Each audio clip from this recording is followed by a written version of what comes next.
Hi friends, పల్లిసీమ ముచ్చట్లకు స్వాగతం. పొద్దున్నే మా ఫ్రెండ్ గారు కాల్ చేసి చేపలు తీసుకొని వస్తా అని చెప్పాడు. సరే మామ, బాగా నీట్గా కట్ చేసుకొని తీసుకురారా అని చెప్పా.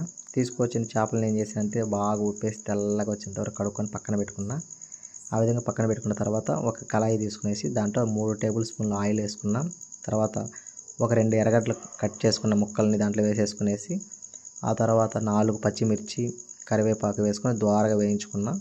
దాని తర్వాత ఒక టేబుల్ స్పూన్ మెంతులు, జీలకర్ర, ధనియాలు, 6 వెల్లుల్లి రెబ్బలు వేసి మిక్సీ కొట్టుకునేసి ఆ పౌడర్ని దీంట్లో కలుపుకునేసిన. దాని తర్వాత చింతపండు పులుసు కొంచెం తీసుకునేసి ఆ మూడింటిని బాగా మిక్స్డ్గా తిప్పుకుంటున్నా. ఈ విధంగా ఒక 5 నిమిషాలు బాగా ఉడికించుకోవాలి. దాని తర్వాత ఏమవుతుందంటే బాగా చింతపండు పులుసు ముందు కూడా మిక్సీ కొట్టుకున్నట్టువి అవన్నీ బాగా కలిసిపోతాయి. ఇందులో చూడండి ఎంత బాగా వస్తుందో, కొత్తలు ఆడుతూ ఉంది. చూస్తూ ఉంటే వాసన, ఆ స్మెల్కి పచ్చిదే తాగాలనిపిస్తుంది. ఆ విధంగా బాగా నీట్గా కలుపుకోవాలి. ఒక 5 నిమిషాలు బాగా నీట్గా కలుపుకున్న తర్వాత ఈ చేపలు కడుక్కున్న చేపలని దీంట్లో వేసేసుకోవాలి. ఇట్లా 10 నుంచి 15 నిమిషాలు బాగా ఉడికించుకోవాలన్నమాట చేపలని.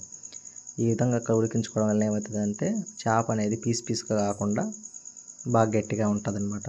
ఫస్ట్ అంటే మనం ఈరోజు చేపల కూర చేసుకున్నా కూడా నెక్స్ట్ డే తింటే ఆ టేస్ట్ అనేది సూపర్గా ఉంటుంది. ఫస్ట్ రోజు చేసుకునే దానికంటే తర్వాత రోజు తింటే మాత్రం సూపర్గా ఉంటుంది. అన్నట్టు ఎవరికైనా జలుబు చేస్తే చేపల పులుసు తాగినారంటే జలుబు ఖచ్చితంగా పోతుంది, గ్యారంటీగా. ఈ వీడియో మీకు నచ్చినట్లయితే షేర్ చేయండి, కామెంట్ చేయండి, సబ్స్క్రైబ్ చేయండి. చూడండి ఎంత బాగా 15 నిమిషాలు బాగా ఉడికించుకున్న తర్వాత ఆ స్మెల్కి, ఆ ఘాటుకి ముక్కలు మామూలుగా లేదు. చూస్తూ ఉంటే ముక్క సూపర్గా తినాలనిపిస్తుంది. ఈ విధంగా చెప్పిన దానికన్నా ఒక లైక్ వేసుకోండి. మరి ఏమంటారు మిత్రులారా?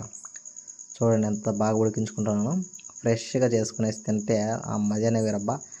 సబ్స్క్రైబ్ కొట్టుకోండి. మరి ఇంత ఆలస్యం ఎందుకు?